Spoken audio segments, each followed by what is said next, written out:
Evet. Ya siz de 10 gündür burada işte roketler falan bizim üyelerimizin de evleri boşaltıldı. Evet.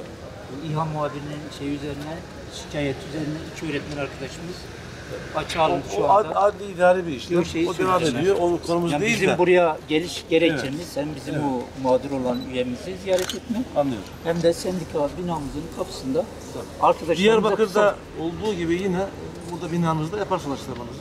Bunu duyurursunuz. Fakat 2009'dan beri valiliğe yasaklama kararı gereği buna izin vermeyeceğiz. O yüzden yukarıya da buyurun devam edin. Yukarıda zaten yaparız. Ona bir engel Tamam. yok da biz sizinle bir müzakere edelim en azından kapıda yapalım diye. Yukarıda Sonuçta biz de burada bir gerilim bir şeyden yana değiliz. Onu biz de istemiyoruz. Böyle bir şeyimiz olsa buraya ama biz de gelmeyiz. taraftar değiliz. Sivillere, Nusaybin halkına bomba havan atan, havan atan, terörü mü destekleyeceksiniz? Ben vatandaşım Nusaybinliyim. Ben vatandaşım Nusaybinliyim. Ben de Nusaybin adına konuşuyorum. İhanet ettiğiniz bayrağın altına yaşamayacaksınız lan! Siktir gidin! Sen siktir onu.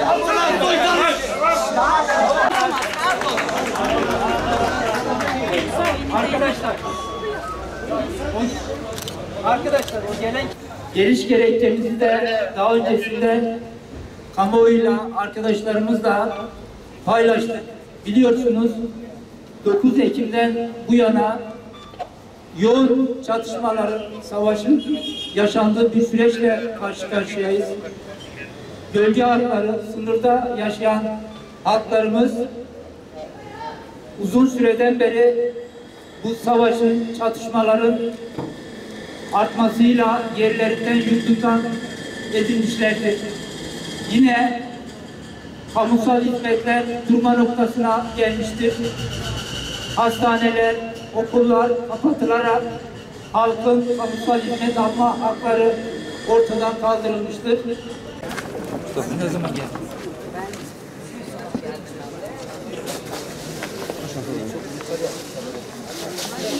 Siz